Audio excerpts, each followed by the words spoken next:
Welcome welcome to Eva talks, एक और episode. और आज हमारे साथ हैं एक जाना माना चेहरा जिन्होंने हमने हमेशा उनको देखा है एज अ कोच, और हालांकि वो राइट रेडर रह चुके हैं।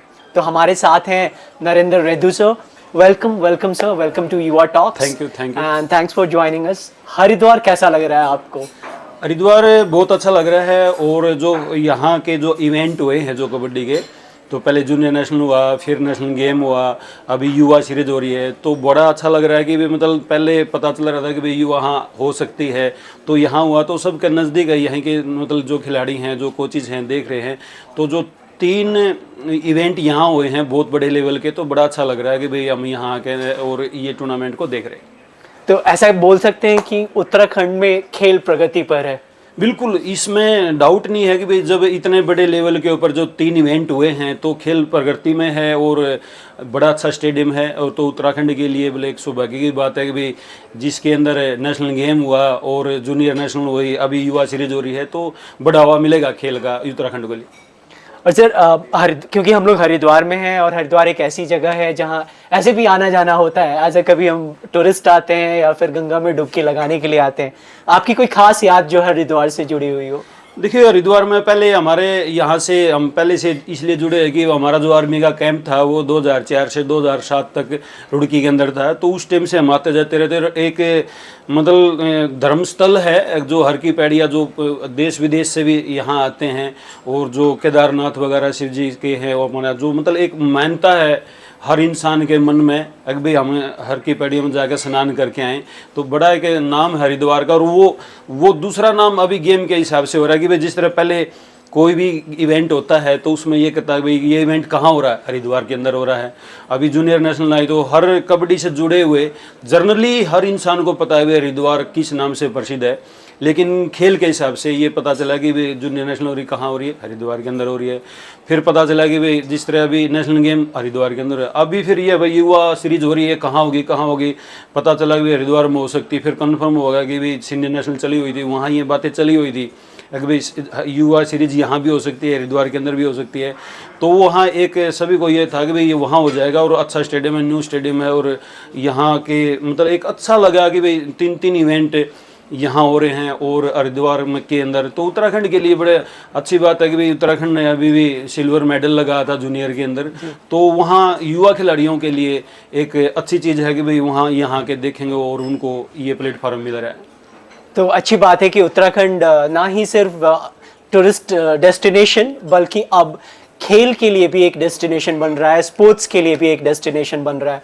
और सर आपने बात किया आर्मी के बारे में, आपने बात की, आपने आपके कैंप के बारे में बात की, तो थोड़ा पीछे चलते हैं। थोड़ा मैं जानना चाहूँगा कि आप जब राइट रेडर हुआ करते थे तो किसके लिए खेलते थे, कैसे आपकी शुरुआत कैसी हुई, इसी खेल में रुचि क्यों जागी आपकी? देखो, खेल तो एक कबड्डी एक जर्नली अपने जो ग्राउंड से जुड़ा हुआ है, और गांव में सबसे पहले जो एक नेचुरल ये होता है कि भाई चलो कबड्डी खेलते हैं, कुश्ती खेलते हैं। बचपन से जो हमारे सीनियर खेलता है, जो हमारे बुजुर्ग खेलते आए हैं, तो किसी भी गांव में देखोगे तो सबसे पहले कबड्डी कुश्ती करते हैं। तो ये स्टार्टिंग से गांव में खेलते थे, तो वहाँ खेलते रहे। और 98 में ऐसे मैं जर्नली भर्ती हुआ ICAR से, तो 98 में भर्ती होने के बाद में मेरे को सेंटर मिला अहमद नगर। अच्छा। तो अहमद नगर में जाके ट्रेनिंग हो, वहाँ एक ऐसा सिस्टम मिला कि जैसे ट्रेनिंग के अंदर वो जो रिक्रूटमेंट होती है तो उसके अंदर कबड्डी चली हुई थी। तो वहाँ से हमने अपने जो अहमद नगर की जो बेसिक रेजिमेंट है, DNDM रेजिमेंट है, और जो ट्रेड वाली यूनिटें होती हैं, जो ऑटोमेटिक हमारी जो आर्मी की होती है उसमें टैंक होते हैं, तो जो टैंक चलाने के लिए अलग अलग होते हैं, ऑपरेटर होता है, गनर होता है, ड्राइवर होता है, तो उनकी रेजिमेंटें अलग अलग हैं। तो रिक्रूटमेंट में वहाँ अलग अलग टीमें बनी हुई थी, तो हम जो बेसिक रेजिमेंट जो है उससे हम खेले थे। तो सेंटर के दौरान पे मुझे 2 बार मौका मिला खेलने के लिए। तो वहाँ से एक पहले सेंटर की जो टीम होती है उसके कोच थे हमारे असन कुमार जी, जो अभी अर्जुन वाड़ी और द्रोणाचार्य वाड़ी हैं। तो उन्होंने वहाँ हमारे जयसंग साहब होते थे, भूपेंद्र सिंह होते थे, दो जो सीनियर खिलाड़ी थे, तो उन्होंने वो जो बेसिकली होते वहाँ से मेरे को आर्मी इसके लिए सेंट्रल टीम के लिए चयन किया था। तो वहाँ से फिर मैं वहाँ सेंटर टीम में जब चयन हुआ तो वहाँ से फिर हमारा ये होता कि सेंटर की टीम में, फिर आर्मी टीम में, और फिर सर्विस टीम में, ये हमारा ये एक चैनल बनता है, फिर वो नेशनल में जाता है। तो अभी जैसे आपने बात की अहमदनगर की, और आप हरियाणा से बिलोंग करते हैं, जी। और हम लोगों ने ये देखा है कि जो खिलाड़ी तो एक हैं, कबड्डी खेल रहे हैं, लेकिन काफ़ी फ़र्क है जो खिलाड़ी हरियाणा से आते हैं, जो महाराष्ट्र से आते हैं या तमिलनाडु से आते हैं। तो जब आपने स्विच किया, आप हरियाणा से अहमदनगर आए, तो क्या आपको कुछ फ़र्क लगा वहाँ पे जो पहले से खिलाड़ी प्रैक्टिस कर रहे थे या जो आपके साथ थे? तो कैसे वो दोनों के बीच जो कॉम्बिनेशन बना, वो उसमें कुछ टफ रहा या बहुत इजी था? उसके बारे में, उस जर्नी के बारे में मुझे कुछ पता। मैं उसके ये था कि भी जिस तरह पहली बार तो हम कहीं बार गए ही नहीं थे। जब भर्ती हुई तो हमारे को पता चला कि भाई अहमदनगर जाना है, तो ये हो गया कि भाई कितनी दूर पड़ेगा। एक मतलब डर हा लग रहा था कि भाई मतलब कहाँ पड़ेगा और किस टाइप की ट्रेनिंग होगी। वो ये बोलते थे कि भाई वहाँ उस्ताद हैं पीटी के, जो पीटी करवाते हैं वो उस्ताद होंगे, तो किस टाइप के जो इंस्ट्रक्टर होते हैं वो क्या होगा, वो उस बारे में गया। तो वहाँ जो कबड्डी तो चली हुई थी, तो वहाँ मैक्सिमम महाराष्ट्र के और हरियाणा के खिलाड़ी हमारे को वहाँ मिले। तो हमने जो वहाँ से खेला, तो जो बेसिकली रेजिमेंट से हमने भाग लिया, तो हमारी टीम वहाँ फर्स्ट आई। और वहाँ जो हमारे को खिला रहे थे वो हमारी सेंटर की टीमें थे, जो कोचेज थे वहाँ देख रहे थे। तो वो एक पीले जो कलर था किट, वो वहाँ प्रैक्टिस करते थे। तो हमारे को ये होता था कि भाई क्या हमारे को ये किट मिलेगी, क्या हमारा सिलेक्शन इस सेंटर टीम में होगा। तो वहाँ ये चला था। तो मेरा वहाँ जब सिलेक्शन सेंटर टीम में हुआ, मुझे पता चला कि भाई आप सेंटर टीम के अंदर, हमारा जैसे 8 लड़कों का सिलेक्शन हुआ था, तो मेरे को अकेले को रखा था। तो वहाँ एक बड़ी खुशी हुई थी कि भाई मतलब मैं जिसको सोच रहा था और इस टीम में मेरे को खेलने का मौका मिला। वहाँ से फिर एक सिस्टम, वहाँ जोन से बातचीत हुई कि भाई, मैं पहले पता नहीं था कि भाई ये आर्मी टीम का ऊपर नेशनल में जब जाते क्या प्रोसीजर होता है, उस टाइम पे कुछ भी नहीं पता था। तो फिर वो वहाँ से जो टीम में आपस में हमारे जो सीनियर खिलाड़ी से वो बात करते थे कि भाई मतलब अभी की बार आर्मी चैम्पियनशिप होगी, क्लस्टर होगा, ये चलता था पहले। और फिर उसके बाद में भाई किस सेंटर की टीम अच्छी है, उसका वो खिलाड़ी अच्छा, उसका वो खिलाड़ी है। नेवी के साथ फिर आर्मी में जाएंगे, नेवी के साथ मैच आएगा, एयरफोर्स के साथ मैच आएगा, फिर नेशनल में जाएगा। तो वो बोलते थे वहीं फिर जो हमने बेसिक खेले थे, और वहाँ से हम अपनी सेंटर की टीम में आए। फिर वहाँ से ये होगा कि भाई मतलब हमारे को भी मौका मिलेगा कि भाई आर्मी टीम में जाएंगे। तो ये सारी मन में चलती रहती थी, और उस चीज़ का इंतज़ार रहता था कि आज हमने सेंटर की किट मिली है, क्या हमारे को आर्मी किट मिलेगी, क्या हमारे को सर्विसेज में नेशनल का मौका मिलेगा। तो ये सारी चलती रहती खिलाड़ी की। तो ये साफ जाहिर हो रहा है कि वो जर्सी की ललक जो है, वो सिर्फ ऐसी नहीं कि इंडिया की जर्सी पहनने में ही है। जब आप उस पहली बार आपका भर्ती हुआ और पहली बार उस रेजिमेंट की जर्सी मिलने, वो पीली जर्सी के लिए भी आप काफ़ी खुश थे, और काफ़ी टाइम इंतजार करना पड़ा शायद आपको उस जर्सी को पहनने के लिए। सर एक चीज़ में, जैसा कि आपने बताया, असन कुमार सर कोच थे उस टाइम पे जी।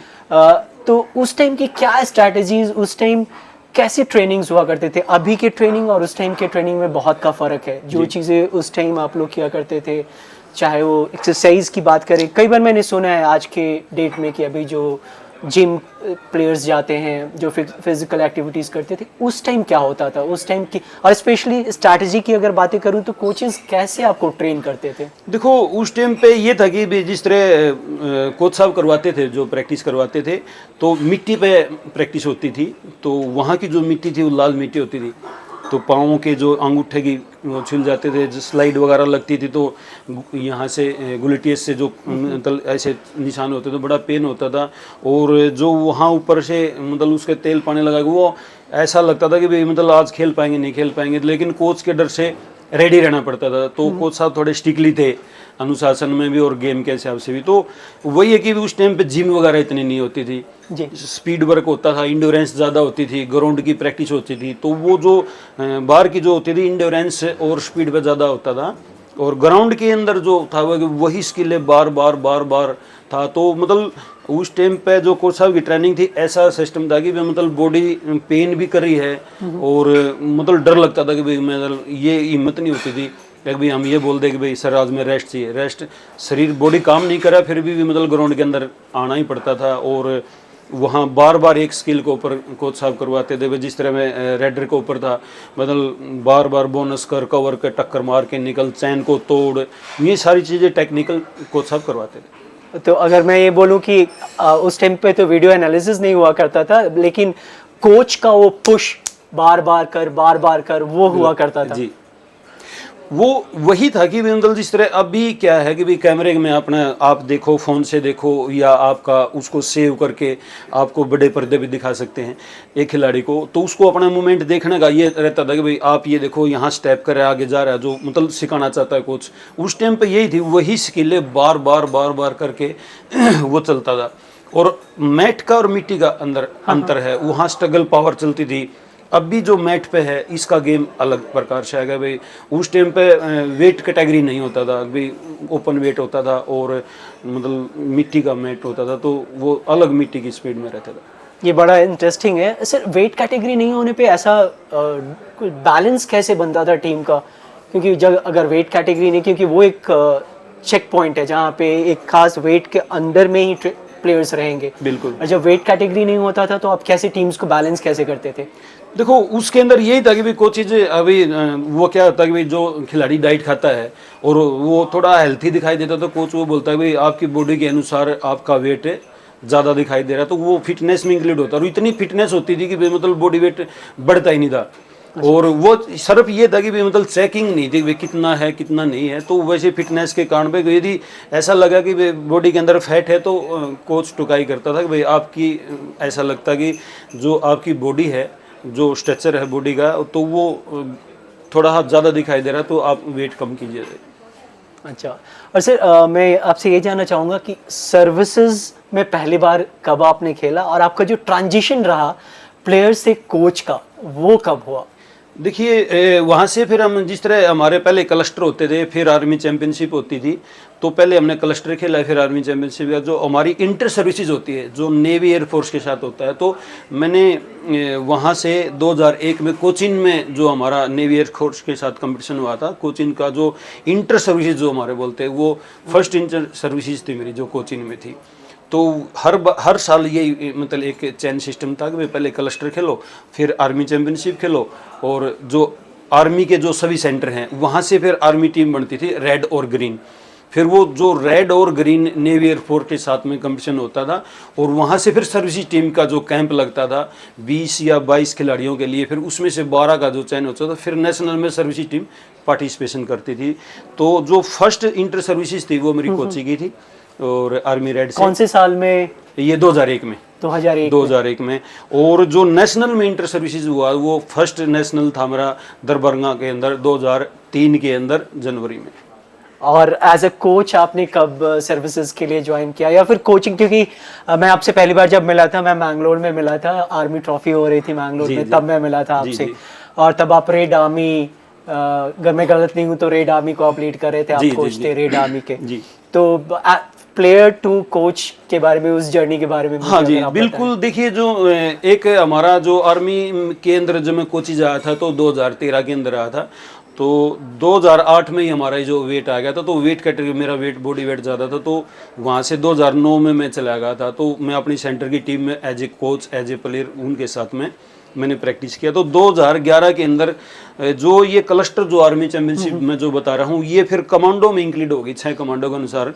तो मैं अपनी रेजिमेंट, फिर मैं जो हमारी पेरेंट यूनिट है सेंटर को छोड़ के, तो पेरेंट यूनिट्स के द्वारा मैं अपने वहाँ से खेल के, और फिर मैं अपने जैसे हमारे ड्यू ब्रिगेड होते हैं, तो मैं वहाँ से कमांड का कोच आया 2011 में, और साउथ वेस्ट कमांड के लिए। तो वहाँ से फिर मैंने ये लगा कि भाई अभी मेरा खेलने वाला जो कैरियर है वहाँ एज ए एज लगा लो, या फिर वो जो कंडीशन आएगी वो वेट की, पहले 85 आया था, फिर 80 आया था।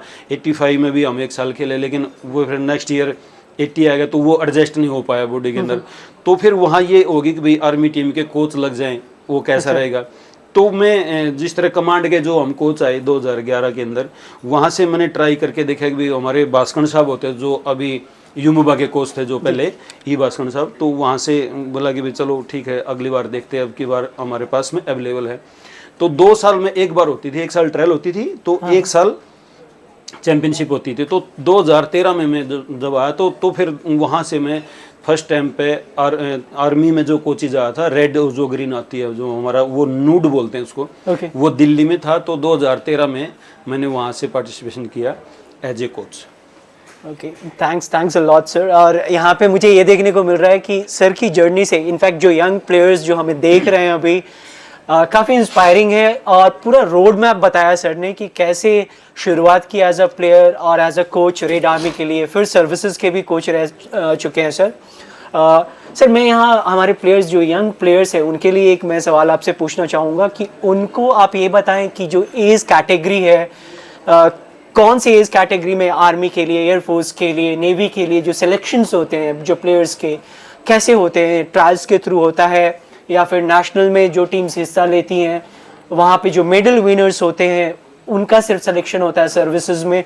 तो अगर उस पर आप थोड़ा सा हमें बताएं ताकि इन प्लेयर्स जो यंग प्लेयर्स हैं उनको फ़ायदा हो कि कल को अगर उन्हें सर्विसेज में नौकरी चाहिए तो क्या एलिजिबिलिटी है, क्या एज क्राइटेरिया है, उसके बारे में कुछ मुझे देखो बताएं। एज जो है आर्मी के अंदर वो 17.5 से 21 साल का जो खिलाड़ी है इसके बीच का खिलाड़ी होना चाहिए।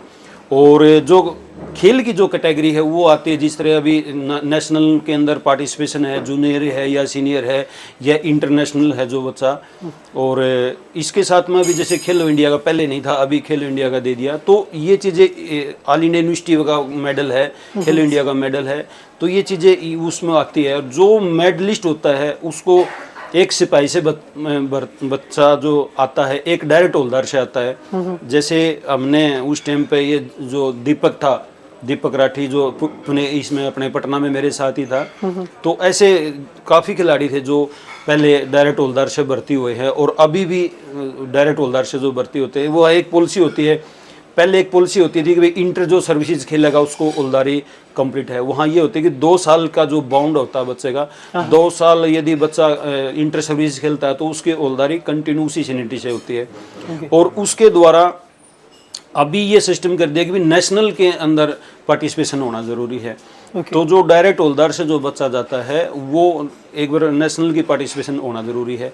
और जो सिपाही से जो बच्चा भर्ती होता है तो हमारी जो करंट की जो पॉलिसी है वो ये है कि भाई या तो मेडल होना चाहिए नेशनल सर्विसेज से खेल के, और या फिर 2 साल कंटिन्यू नेशनल पार्टिसिपेशन होना चाहिए। तो ये जो खिलाड़ी हैं उनके लिए, आर्मी के लिए अच्छा है कि सबसे बेस्ट ये रहता है कि आर्मी टीम क्लोज होती है, पूरी साल प्रैक्टिस चलती है, इनको ड्यूटी फटीक या आर्मी से नहीं सिर्फ ओनली फॉर खेल से रिलेटेड होता है।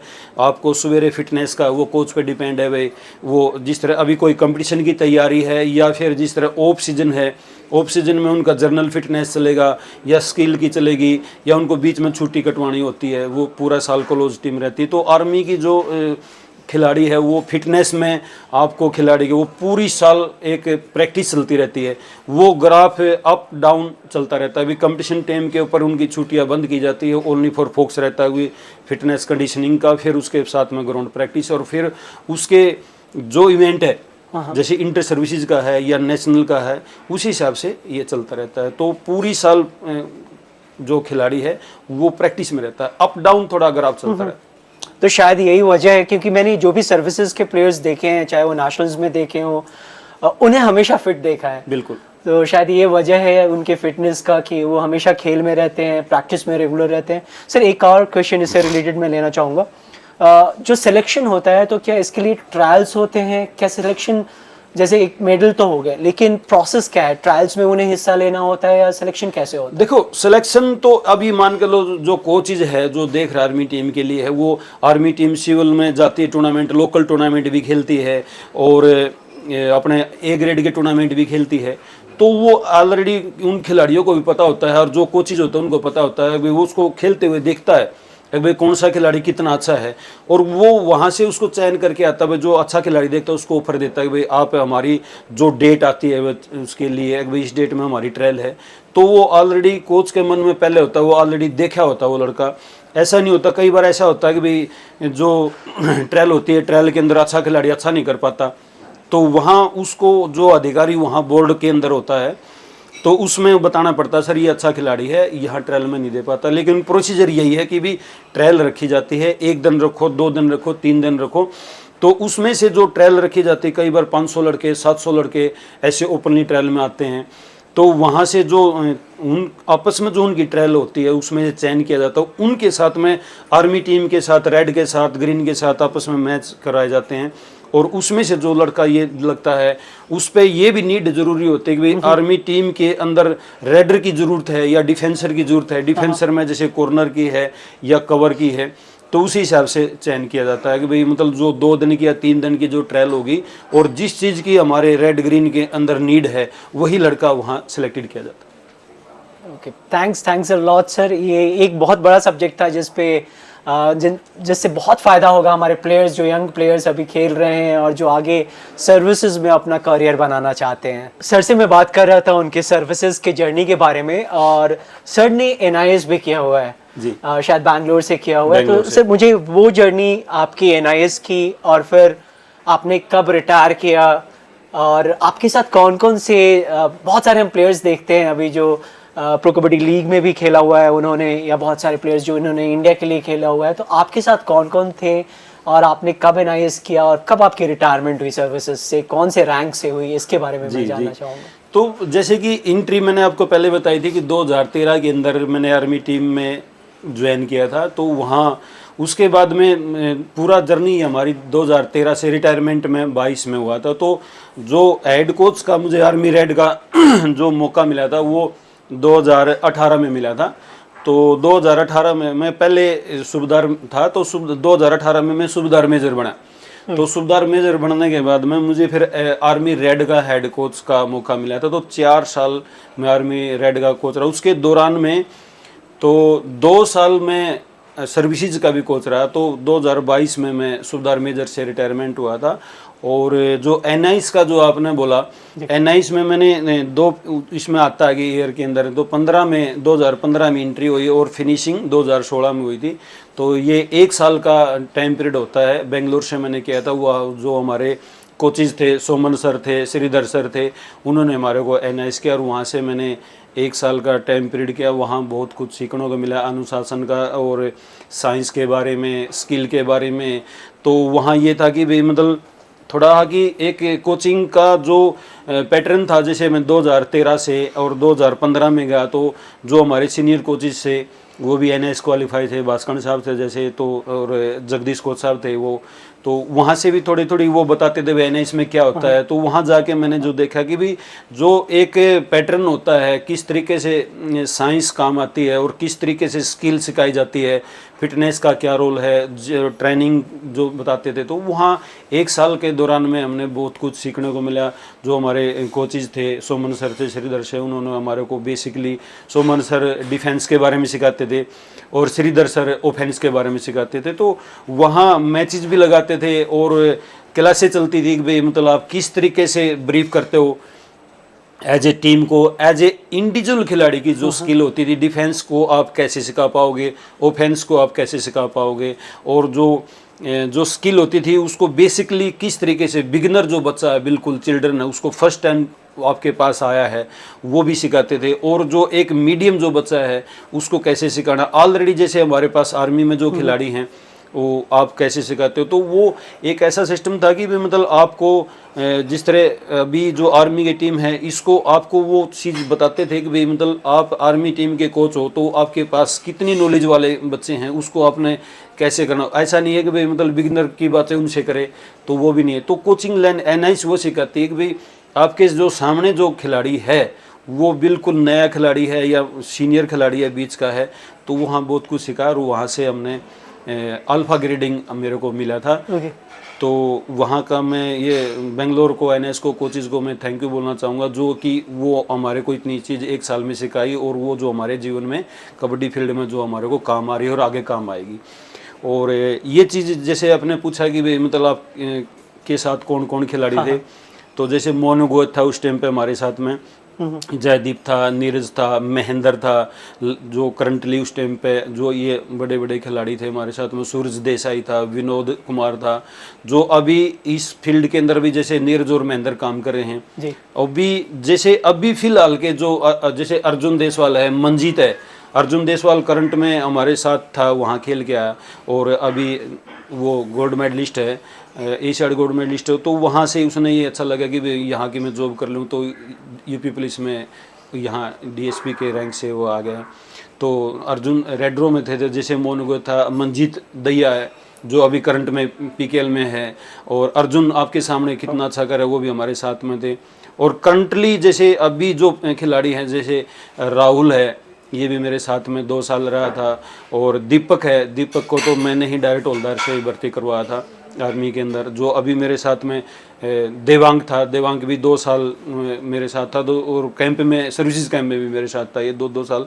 और ये अंकित है, अंकित मतलब जिस साल मैं रिटायरमेंट आया हूँ 22 में, उस साल ये करंटली आया था। तो ये जो मतलब मेन जो स्टार खिलाड़ी है, ये अपने मतलब पीकेएल को और इंडिया को, ये आर्मी टीम ऐसे रूलिंग खिलाड़ी देते रहते हैं। और यहीं से ही मतलब अच्छे कोच, अच्छे खिलाड़ी बहुत ही एक अनुशासन के साथ में रह रहे हैं। और जो आर्मी का खिलाड़ी है, नेवी एयरफोर्स का है, आर्मी का है, तो जो सर्विसेज का खिलाड़ी है वो पीकेएल में आपको अनुशासन के साथ में और गेम के साथ में तो मतलब दिखाई देता है कि भाई ये अलग से पता चलता है भाई ये आर्मी का खिलाड़ी है। तो ये लड़के मेरे साथ में ये सफ़र रहा था। और मैं 2022 के अंदर अक्टूबर में मैं एज ए सूबेदार मेजर के रैंक से रिटायरमेंट हुआ। तो मैं ये कह सकता हूँ कि सर्विसेज कहें तो नगीनों का खान है, और एक एक नगीने आपने तराशे हैं आपने पूरे करियर में जब तक आप वहाँ पे रहे हैं। बात प्रोफेशनल लीग की हो रही थी, प्रो कबड्डी लीग की हो रही थी, वहाँ पे भी बहुत अभी देवांग को देखा, उनके परफॉर्मेंस को हमने देखा जी। आपके अंडर वो ट्रेन हुए हैं। और शायद जहाँ तक मुझे पता है शायद आपके वो गांव में आपकी जो एकेडमी है वहाँ पे भी वो ट्रेनिंग किया करते थे। मुझे इस पीकेएल जर्नी के बारे में बताइए। जब आपने पटना पायरेट्स को कोच किया, आपने बताया एनआईएस के बारे में बताया कि क्या क्या चीज़ें सीखी, किन बड़े बड़े कोचेज़ ने आपको क्या क्या सिखाया, वो यहाँ पे अल्टीमेटली कैसे काम आया, क्योंकि ये सारे टॉप प्लेयर्स हैं जिनके साथ आप काम करते हो एक टीम के लिए। टीम का विज़न होता है कि मुझे टूर्नामेंट ख़त्म होना है, मेरे हाथ में ट्रॉफी होनी चाहिए, राइट। वो प्रेशर भी होता है, आपके पास ये बड़े बड़े प्लेयर्स हैं, कैसे मैनेज कर पाते हो आप ये सब एज अ कोच? कितना टफ होता है वो जर्नी, उसके बारे में मुझे बताया। देखो, पीकेएल का जो फर्स्ट का जो मेरा चांस दिया मुझे हरियाणा स्टील्स ने एज ए जूनियर कोच में दिया था। हाँ। और मेरे सीनियर कोच खोकर साहब थे, तो उन्होंने मेरे को ये बोला कि भाई मतलब आप मेरे साथ काम करना चाहो तो हम आपको लाइक करते भाई आप। और खोकर साहब ने मेरे को, जब मैं एनआईएस कर रहा था तो वहाँ एज ए एग्जामिनर गए थे खोकर साहब। तो खोकर साहब का एक साई के अंदर कोच थे, अभी रिटायरमेंट है, बहुत मतलब खिलाड़ी खोकर साहब ने किए, तो आज द्रोणाचार्य अवार्डी हैं। तो वहाँ से खोकर साहब ने मेरे को देखा कि भाई जो वर्ड ऑफ कमांड है, जो क्लासेज होती थी, तो वहाँ से जो परफॉर्मेंस का एक अलग चैप्टर आता था। और जो क्लासें लेते थे, वो मैंने आपको एनआईएस की जो बीच में बात करी थी, तो वो थोड़ा और बताऊं मैं कि जो इंडिविजुअल खिलाड़ी को थे और या पूरी टीम को जो करा रहे थे, ऑफेंस और डिफेंस की वो जो चैप्टर आते थे, तो वो क्लास जो लेते थे, तो एग्जामिनर के तौर पे खोकर साहब गए थे। तो जो मेरे को मतलब खोकर साहब ने बोला कि भाई मतलब मैं आपको हरियाणा स्टील्स में एज ए मेरे साथ जूनियर कोच लेना चाहता हूँ, तो मतलब क्या आप इच्छुक हो? तो मैंने कोच साहब को ये बोला, सर बड़ी अच्छी बात है, मेरे तो खुशी की बात है कि भाई मतलब मैं आपके साथ रह के काम कर पाऊंगा। और प्रो में मुझे मौका मिला हुआ है केपीएल के नीच में। तो वो एक सिस्टम ऐसा हुआ कि मतलब वो जो कैंप में जब हमारे इंटरव्यू आया, तो मैं हरियाणा स्टील्स का मैं सीजन 6 में हिस्सा बना 2018 में। तो कोच साहब ने मेरे को जब कैंप में गए तो तब बताया कि मैं आपको एनआईएस में जो देखा था, उस टाइम से मेरे माइंड में था कि मतलब मैं इस लड़के को मैं अपने साथ लेना चाहता हूँ। तो ऐसे बात चली, तो तब मेरे को पता चला कि कोच साहब ने मेरे को कहाँ से कोचिंग लाइन में लाइक किया। तो वहाँ से फिर मेरा वह एक सफ़र था कि भाई वहाँ मैं हरियाणा स्टील्स में ज़्यादा नहीं रह पाया, कि मैं उस टाइम पे सूबेदार था और सूबेदार मेजर का मेरा प्रमोशन आया हुआ था। तो जो मेरी पोस्टिंग थी वो पठानकोट थी, और पठानकोट से मेरा जो आगे पोस्टिंग आई ये बबीना आई थी। तो वो ब्रेक जर्नी होती है थोड़ी 10 दिन के लिए। तो वहाँ मेरे को थोड़ा ये मतलब स्टील्स ने बोला कि भाई मैं वहाँ से कैंप में भी थोड़ा लेट जा पाया था, तो वहाँ परमिशन की वजह से तो वो वहाँ मेरे को मना किया गया कि भाई आप 1-2 दिन के लिए आपको रिलीज़ कर सकते, 10 दिन या 12 दिन के लिए आप रिलीज़ नहीं कर सकते। तो वहाँ से मैंने अपने प्रमोशन के लिए मैं गया था। तो जो कैंप है, और पहले एक होम ग्राउंड में जैसे 6 मैच होते थे, तो एक मैच हमारा चेन्नई में था, होम ग्राउंड हमारा सोनीपत में था। तो मैं 7 मैच मतलब हरियाणा स्टील्स के साथ में रह के फिर मैं अपना पोस्टिंग के लिए चला गया था। तो फिर उसके बाद में अभी सीजन 10 के लिए पटना पायरेट्स ने मुझे हेड कोच का मौका दिया। तो मैं और सीजन 10 और 11 2 सीजन मैंने पटना पायरेट्स के साथ में काम किया। तो जो जब कॉलिंग आती है किसी मैनेजमेंट के साइड से कोच को भाई क्या आप हमारे साथ काम करना चाहते हो और हम आपको लाइक करते हैं, तो उस टाइम बड़ी खुशी होती है। और जो मैं पटना पायरेट्स ने मेरे को मौका दिया हेड कोच का, फर्स्ट में अभी पीकेएल के अंदर मैंने हेड कोच फर्स्ट टाइम पे मैं पटना ने मुझे मौका दिया, तो उस टाइम पे बड़ी खुशी हुई थी। और तय दिल से मतलब एक ये मिला कि भाई मतलब उनका धन्यवाद करना चाहता हूँ कि भाई जो एक वो जो मेरा एक्सपीरियंस देखा उन्होंने 2013 से और 2022 तक का, आर्मी ग्रीन से भी, आर्मी रेड के कोच हेड कोच और सर्विसेज के भी हेड कोच। सर्विसेज में जो मैं हेड कोच रहा था तो वो मैंने 2 नेशनल और 1 नेशनल गेम का मौका मिला। तो वहाँ से उन्होंने ये देखा कि भाई मेरे से पूछा भाई आप हेड कोच का जो भूमिका निभा पाओगे। मैंने दिल खोल के बोला कि मैं बेखूबी से निभाऊंगा और आपकी इच्छा है कि भाई मतलब वो आप देखो कि भाई आप मेरे को ये बागडोर दोगे तो मैं उसको बिल्कुल लॉयल्टी से, ईमानदारी से और मेहनत करके, जो हमने मेहनत आर्मी के लिए और सर्विसेज के लिए की है उससे कोशिश करेंगे कि भी मतलब जो हमारा करियर है, जो लीग के अंदर हमारे लड़के भी खेल रहे हैं तो हम बड़े अच्छे से काम करेंगे। तो वहाँ जो मौका दिया तो मैंने जो टीम बनाई मैनेजमेंट के साथ मिलके, तो वहाँ भी उस टाइम भी सीजन 10 में भी हमने सेमीफाइनल ज्वाइन किया, वहाँ तक हम टीम को ले जा पाए। और सीजन 11 के दौरान में फिर वो एक नई थोड़ी फ्रेश टीम बनती है एनवाईपी लिए, और जैसे कि अंकित को मैंने खेलते हुए दिखाई दिया तो वो मेरे भी नज़र थी कि भाई हमने ये पता भाई बड़े हम जब आर्मी से हैं तो आर्मी के खिलाड़ी देवांग को मैंने पहले से देख रखा था, और अंकित को मैंने यहाँ सैया के अंदर पहाड़ों में टूर्नामेंट खेलते हुए देखा था। तो वो जो सीजन 10 में मैंने ये पता है कि भाई मेरी टीम के अंदर मैंने कौन सी पोजीशन लेनी है, तो वहाँ से मेरा सीजन 10 जैसे ख़त्म हुआ तो वहाँ से मैंने काम शुरू कर दिया था। आने सीजन 11 के लिए मैंने कौन सा खिलाड़ी कौन सा लेना है, तो वहाँ मैंने ये सोचा था कि भाई मतलब यहाँ मैं एक अच्छी टीम का निर्माण करके चलूँ।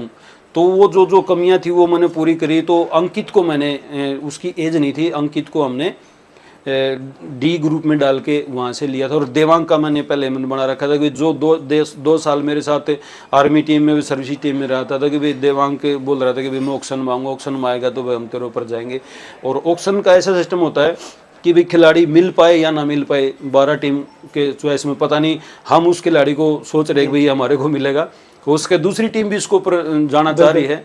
तो हमारे को देवांग मिला, अंकित ऑलरेडी मैंने रिटर्न कर रखा था। तो एक जैसे संदीप ने पिछली बार अच्छा किया था, सुधाकर था, संदीप था, तो ये हमने लिए। नवदीप में एनवाईपी लिया था। ये सोचा कि कोई बड़ा चेहरा नहीं था, तो मैंने ये विश्वास था मैनेजमेंट के साथ में मिलकर, मैंने ये भरोसा दिलाया था कि भाई मतलब ये खिलाड़ी अपने लिए अच्छा करेंगे और इनका मैं जानता हूँ कि भाई ये किस लेवल पर जाके अच्छा कर पाएंगे।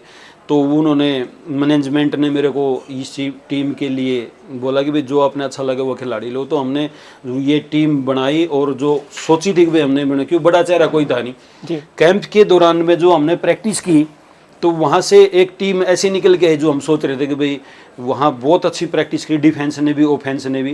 तो जो हमारा फर्स्ट 7 वहाँ से क्लियर हो रहा था कि भाई अंकित और शुभम सिंधे, राइट का दीपक और ये गुरदीप, ये 4 का हमारा डिफेंस बन गया था। तो आयान जो खिलाड़ी मैंने एनवाईपी लिया था, तो आयान सिविल के अंदर जो अभी टूर्नामेंट खेल रहा था, उस साय में खेल रहा था, तो वहाँ से वो क्लियर जो उसका खेलते हुए दिखाई दे, क्लियर ये पता था कि भाई एनवाईपी खिलाड़ी ये फर्स्ट 7 का हिस्सा बनेगा।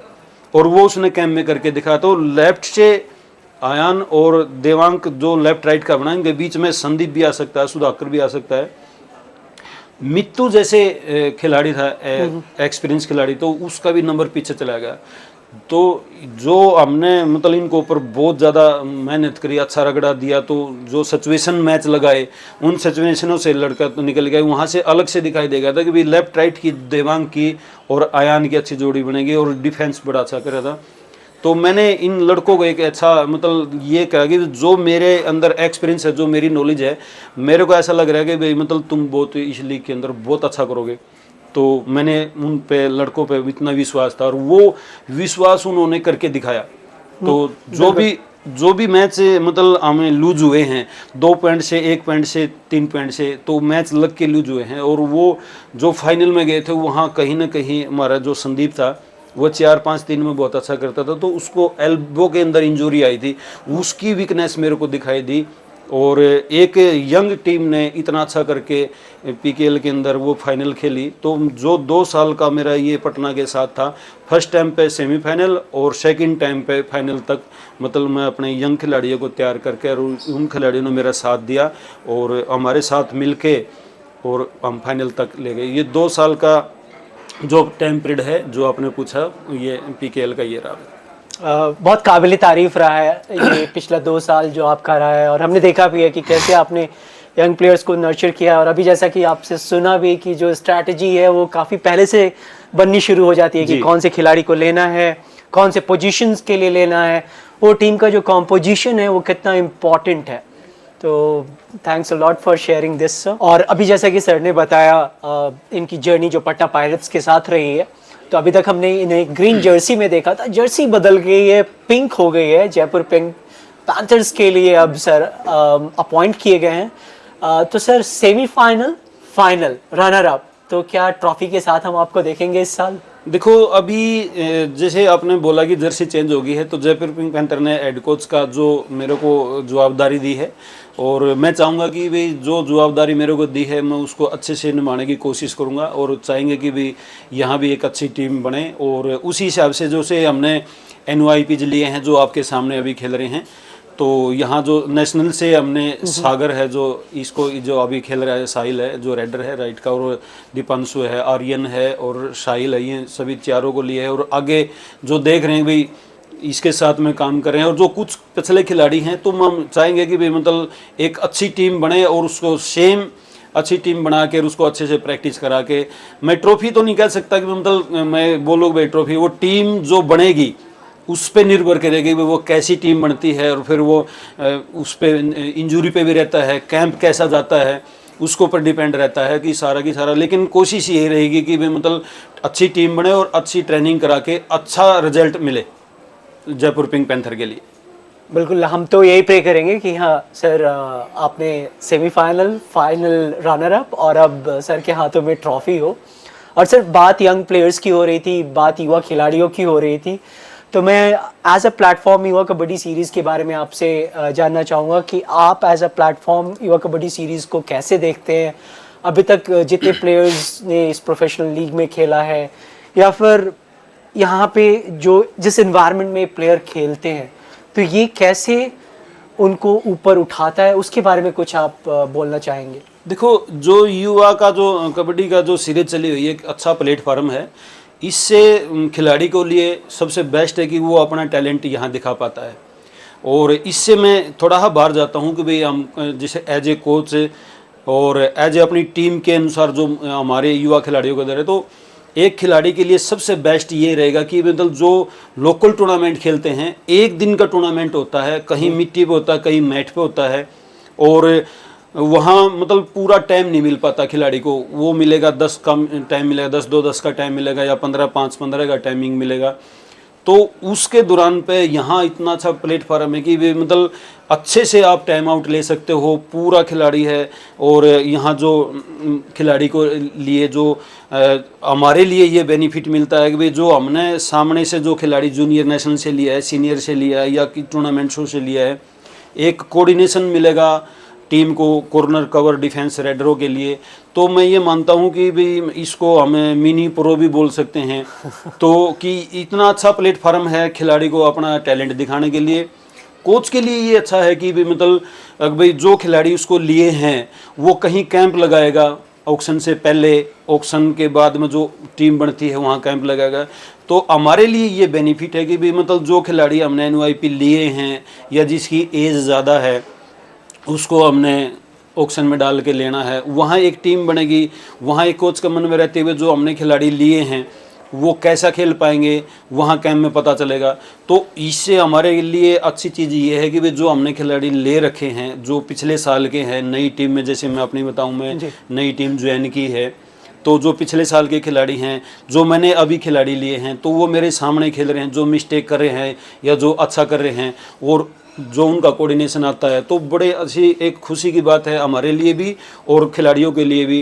खिलाड़ी टूर्नामेंट जो खेलता है भाई मेरा अच्छा गेम बने, मैं प्रो में जाऊं, हर कोई खिलाड़ी चाहता है कि भाई मतलब मैं लोकल टूर्नामेंट खेलूँ, ए ग्रेड की टूर्नामेंट खेलूँ, जूनियर नेशनल खेलूँ, मैं नेशनल खेलूँ, वहाँ से सभी 12 टीमें की कोचेज मुझे देखे और मैं PKL का हिस्सा बनूं, तो ये एक अच्छा प्लेटफार्म है। जो खिलाड़ी जो एज ग्रुप आपने दिया है और उसके दौरान में तकरीबन सभी खिलाड़ी यहाँ खेल रहे हैं, किसी टीम का हिस्सा बन चुके हैं या वो किसी टीम का हिस्सा बनेंगे। तो ये एक इच्छा जो फैन कोड के द्वारा जो यहाँ प्रेजेंट कोच नहीं है, तो वो अपने वहाँ पे भी फैन कोड पे देख रहे हैं कि भाई कौन सा खिलाड़ी अच्छा कर रहा है ऑफेंस डिफेंस पे करके। तो ये जो खिलाड़ी है सबकी नज़र में आए हुए हैं। तो यहाँ से एक अच्छा प्लेटफार्म ये है कि भाई पूरे मैच मिले हुए हैं। जो एक मैच के दौरान पे किसी खिलाड़ी से कोई मिस्टेक होती है तो वो पूरा 20-20 का जो टाइम पीरियड है मिस्टेक को सुधारने के लिए टाइम है। और कोचेज़ के लिए भी अच्छे ये है कि भाई मतलब कहीं कहीं जाने के बजाय परमानेंट जो आपने टाइम दे रखा है, 2 मैच सवेरे मॉर्निंग में है, 2 इवनिंग में है, तो वो अपना टाइम निकाल के वो अपने खिलाड़ियों को वो जो मैच देख के किसी खिलाड़ी को चयन कर सकते हैं। और खिलाड़ी अपना 100% दे रहे हैं तो वहाँ से पता चलता है कि भाई मतलब ये हमारे लड़के अच्छा कर रहे हैं। एज जो 6 टीमें आई हैं उनके लिए बेस्ट है, वो अपने खिलाड़ियों को चेक कर रहे हैं। और जो 6 टीमें पीछे बची हुई है वो भी देख रहे हैं कि भाई मतलब कितना अच्छा प्लेटफार्म है और इनमें से हम कौन सा लड़का जो हमारे को मिल सकता है। तो मैं ये मानूंगा कि ये खिलाड़ी कबड्डी के लिए बहुत अच्छी बात है और एज ए खिलाड़ियों के लिए भी अच्छी बात है कि भाई यहाँ आके अच्छा प्लेटफार्म मिला हुआ, उस प्लेटफार्म पे अपना हुनर दिखा रहे हैं, अपना टैलेंट दिखा रहे हैं। और कोचेज़ के लिए एक बड़ी अच्छी चीज़ है कि भाई मतलब जो ये 1 महीने का जो टाइम पीरियड है 6 तारीख से लेके और 4 अप्रैल को जो फाइनल रखा गया है, इसके बीच में जो आप अपने खिलाड़ियों को सभी तकरीबन जो यंग खिलाड़ी युवा खिलाड़ी है, हर कोच को ये दिखाई दे रहा है कि भाई मतलब कौन लड़का किस मैच में कैसा कर रहा है, तो यहाँ से एक अपनी टीम का हिस्सा बना सकते हैं। और जो ये 6 टीमें ने भाग लिया है इनके लिए सुपर ये है कि भाई अपने खिलाड़ियों को वो खिला के चेक कर रहे हैं। तो मैं ये मानूंगा कि ये कबड्डी के लिए और कोचेज़ के लिए और खिलाड़ियों के लिए प्लेयर के लिए बहुत ही अच्छा प्लेटफॉर्म है। Thank you sir. Narendra sir ने हमें बताया कि कैसे ये जो लंबा ड्यूरेशन है, क्योंकि कई बार क्वेश्चन होते हैं कि इतना लंबा क्यों, तो अभी आपने सुना कितना इंपॉर्टेंट होता है प्लेयर्स के लिए कि डिफरेंट सिचुएशंस में वो खेलें। और जो स्काउट्स होते हैं, जो कोचेस होते हैं सर की तरह, उनके लिए इम्पॉर्टेंट है कि उन सिचुएशंस में उन प्लेयर्स को टेस्ट करें ताकि वो एक बड़े प्लेटफॉर्म पे जब खेलते हैं तो वो सफल हो। तो इसलिए इम्पॉर्टेंट है ये लंबा ड्यूरेशन और इतना कॉम्पिटिटिव टूर्नामेंट को बनाना। So thanks a lot sir. और बात हम डेवलपमेंट की कर रहे हैं, बात अभी हमने युवा प्लेयर्स की, यंग प्लेयर्स की, प्रोफेशनल लीग की। और सर कबड्डी का जैसे ट्रांसफॉर्मेशन हो रहा है, एक प्रोफेशनल लीग शुरू हुआ, उसके पहले भी एशियन गेम्स में हम बहुत अच्छा परफॉर्म करते हैं, अभी तक हमेशा हमने गोल्ड मेडल जीता है। अभी ओलंपिक्स 2036 को हम लोग देख रहे हैं कि इंडिया बिड करने वाली है 2036 के लिए, बिड कर चुके हैं। इनफैक्ट फैसला कुछ 2 साल लगेंगे अभी होने में। और हमारी सबकी कामना है कि ओलंपिक 2036 में कबड्डी भी एक खेल हो जो खेला जाए वहाँ पे।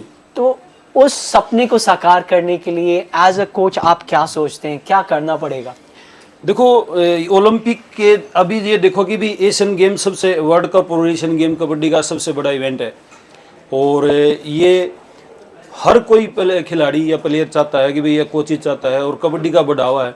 जो हमारा ओलंपिक है वहाँ कबड्डी के लिए भाई वहाँ हमारी एंट्री नहीं है, ये हर कोई चाहता है कि भाई मतलब कबड्डी को बढ़ावा मिले।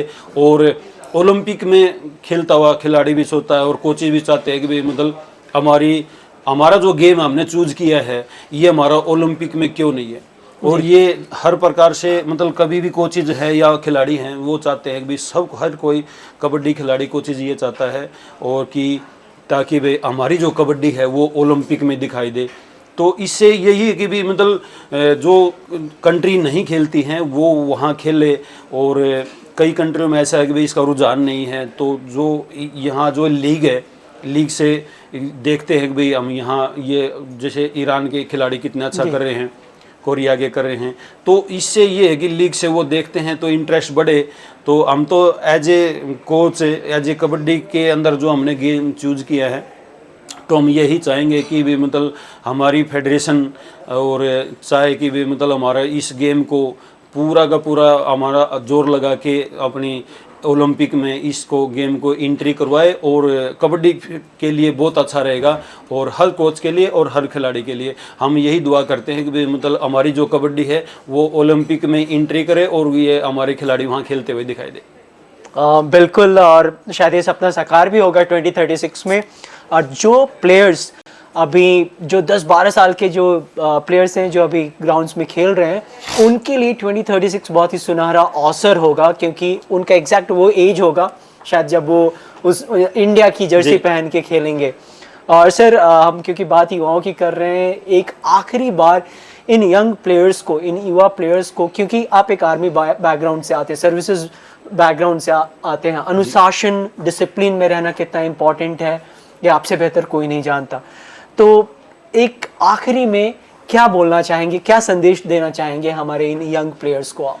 देखो, मैं यंग्स प्लेयर्स को ये बताना चाहूँगा कि भाई मतलब जो आपने ये जो कबड्डी का गेम चूज किया है, आज के दिन नाम भी है और अपना पर्दे पे दिखाई देगा, तो जो पीकेएल का जो हिस्सा बनता है उसके लिए एक प्राउड फील होता है कि भाई मतलब जो टीवी के अंदर दिखाई देता, अपने पेरेंट्स को दिखाई देगा, अपने यार दोस्त को दिखाई देगा, और उसको पेरेंट्स को भी जो उसका लेवल का जो गेम है उसको उस फाइनेंशियली स्पोर्ट परिवार को जो मिलती है, तो वो कैसे मिलेगी कि जो बच्चा बिगिनर खेलता है अपने ग्राउंड में जाता है तो वहाँ एक रेगुलरशिप जाना चाहिए अपने ग्राउंड के अंदर। तो मैं सबसे पहले यही कि भी एक रेगुलरशिप जाएगा वो अच्छा खिलाड़ी बनेगा और डाइट खाएगा। तो यही है कि भी मतलब अच्छी डाइट खाओ और रेगुलरशिप रहो, अपने कोच जो अपने ग्राउंड के जो कोचेज हैं उनके अनुसार अच्छी ट्रेनिंग लो और नशे से दूर रहो। यदि आप नशे से दूर रहोगे और रेगुलरशिप आप ग्राउंड को दोगे तो आपको खिलाड़ी बनने से कोई नहीं रोक सकता। तो सबसे मेन चीज़ यही रहेगा कि भाई मतलब आप जो इस खिलाड़ी, मैं सभी पेरेंट्स को भी ये कहना चाहता हूँ कि भाई कई बार मैंने अभी जैसे हमें पीकेएल के जो कोच लगे हैं, अभी कोई लड़का 20 साल का है या 22 साल का, उसका पेरेंट्स बोलता है कि भाई मतलब मेरा बच्चा खेलना चाहता है, तो वो चीज़ आती है तो हम यही बोलते हैं कि भाई आपके बच्चे की एज अभी ज़्यादा हो चुकी है, तो कम से कम भी मतलब बच्चा है जो 10-12 साल का है तो वह 13 साल का, वहाँ से बच्चे को ये गेम के अंदर डाले तो वो बच्चा वहाँ से बेसिकली जो मूवमेंट है वहाँ वो कोच उसको मूवमेंट को देख के, उसकी बॉडी को उसको देख कर पता चलेगा कि भाई ये डिफेंस में जाएगा या ऑफेंस में जाएगा, वहाँ से लंबा पीरियड लेकर, तो जो बेसिकली जो मूवमेंट खिलाड़ी का आता है तो वो खिलाड़ी बनता है और लंबा चलता है। तो युवा खिलाड़ियों को मैं ये बोलूँगा कि भाई मतलब आप सबसे पहले अपने ग्राउंड के अंदर जाओ, रेगुलरशिप दो और अपनी अच्छी ट्रेनिंग लो, अच्छी डाइट खाओ और जो नशे की लत है उससे दूर रहो, आपको अच्छा प्लेटफॉर्म मिलेगा और वो खिलाड़ी अच्छे ऊपर लेवल पर जाएंगे, अच्छे खिलाड़ी बनेंगे। और जितने भी युवा खिलाड़ी हैं मैं ये चाहता हूँ कि इस रूल को फॉलो करो और हम चाहते हैं कि भी जो युवा खिलाड़ी हैं वो आगे बढ़े। जो अभी जो आपके जो टॉप खिलाड़ी हैं जो निकल रहे हैं डिफेंस में, ऑफेंस में, सभी खिलाड़ी अपना अपना परफॉर्मेंस दिखा रहे हैं। एक दिन वो नीचे वाली जो चैन सिस्टम है, जो पहले खिलाड़ी छोड़ चुके हैं, अभी आज के दिन पीक फॉर्म में ये हैं, जो युवा खिलाड़ी है वो भी मतलब अपने रेगुलरशिप में रह के वो भी आपके दिन एक दिन इसी पर्दे पे दिखाई देंगे। और मैं सभी युवा खिलाड़ियों का उज्जवल भविष्य की कामना करता हूँ। Thank you so much sir. और अभी हमने बहुत सारी बातें की सर से, उनके करियर की शुरुआत से लेके अभी as a coach professional team की, और बहुत सारी बातें सर ने बताई, और कैसे आप सर्विसेज में ज्वाइन कर सकते हैं, कैसे वहाँ पे आपके पूरे प्रमोशन का जो साइकिल है उसके बारे में भी सर ने बात किया। अंत में जो सर ने बात की हमारे यंग प्लेयर्स के लिए, युवा प्लेयर्स के लिए, कंसिस्टेंसी की बात की, डिसिप्लिन की बात की, और फिर एक बहुत बड़ा मैसेज, नशे से आप दूर रहें। So thank you so much हमें ज्वाइन करने के लिए युवा टॉक्स में। और जैसा कि सर ने बात किया, उन्होंने अपने पूरे करियर की बात की, उन्होंने बताया कैसे उन्होंने करियर का शुरुआत किया सर्विसेज के साथ, और एक खिलाड़ी के रूप में कैसे डिफरेंट फेजेस से गुजरे, चाहे उनका प्रमोशन हो as from player to coach, फिर रिटायरमेंट। तो आपने देखा ये पूरा साइकिल, एज अ प्लेयर आप कैसे सर्विसेज ज्वाइन कर सकते हैं वो भी सर ने बताया। और एक अंत में जो उन्होंने मैसेज दिया कि कंसिस्टेंसी, डिसिप्लिन और नशे से दूर रहना कितना इंपॉर्टेंट है। तो आपके लिए इंपॉर्टेंट क्या है? कंसिस्टेंट रहो जब आप ग्राउंड पे जाते हो, और डिसिप्लिन में रहना आपके लिए इंपॉर्टेंट है, नशे से दूर रहना आपके लिए बेहद ज़रूरी है।